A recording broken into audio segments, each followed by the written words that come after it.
সকালে উঠেই গেছিলাম এলা বাজারে। তা আমার দুইটা ফকির বন্ধু আমার সাইকেলে চাহা হইছে করে হসপট নিল।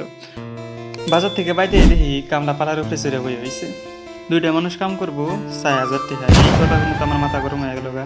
তাই আমি তিন নামলাম মাঠে, পালা পুলা নাচ দিয়ে খেরের উপরে তুলে দিয়ে কামলা কইতাছি। কে কামলা বলে না গে আমি দিতে হোক দিতেছি, তাই তার কইতেছ না। পালা দেওয়া শেষ হইলো, হাত মুখ ধুয়ে আমি এলাইছি ঘরের মধ্যে আয়া দেখি ঘরটা একবারে আইলে জেলে হয়ে হয়েছে। বেলা বাজে 9টা, সুমাইয়া ঘটের গুছানি বাদ দিয়ে ওই মুসুরিটার তলেই বই নিয়ে গেছে। তো অবাই আয়া হেরে আমি মুসুরিটা তুললাম, বিছনা টিছনা গুছাইলাম। তো ওই সময় ফোন করলো আব্বা। ফোন করে কয় আমার ঠান্ডার কাপড় চোপড় নাই, ঠান্ডা বইরা গেল কা, তাই এখন কিনতে মেলা দেখা নাকবো, তা তুমি আয়া কাপড় চোপড় গুলো দিয়ে যাও। তা রাস্তাও কি হেই দূর, আঙ্গর বাড়ি থেকে প্রায় 154 কিলোমিটার। এখন বাজে 9টা, তা আমার বাড়িতে বাজে গেল 10টা। তা কিছু মনে করবেন না, আমার বেশি দামি জিনিস নাই, তাই আমার ভয়েস কোয়ালিটিটা অল্প খারাপ হয়। তো আমি রেডি হইলাম, দেখছেন আমার কিবা দেখাতেছে, ক্যামেরাটা উঁচু করে আপনি করে দেখাইতাম।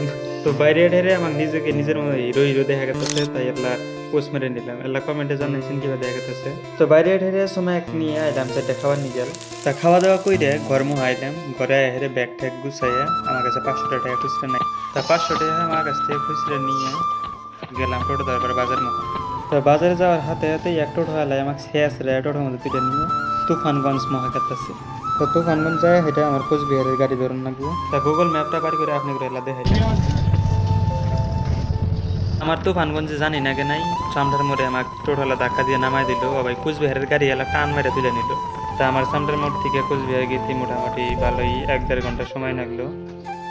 কোচবিহারে যায় হেরে আমার জয়গাঁওয়ের গাড়ি ধরুন লাগবো। তো যাই হেরে দেখি ওনার গাড়ি খারাপ হয়েছে। তা বেশি ঘোরাঘুরি করার পেলাম না, বেশি কিছু দেখাবার পেলাম না, কারণ সময় কম আসছিল। কোচবিহারে পৌঁছতে আমার 12টা বাজছে।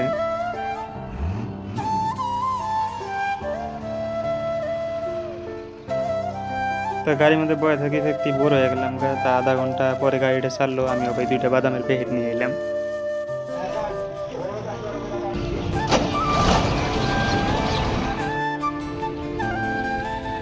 ভিডিওটা বেশি বড় হয়ে গেছে দেখে 2টা পার্ট বানাইলাম। আশা করি আপনি করে এই পার্টটা ভালো লাগছে। চ্যানেলটা সাবস্ক্রাইব আর ফলো করে রাখেন পরের পার্টটা দেখার জন্য।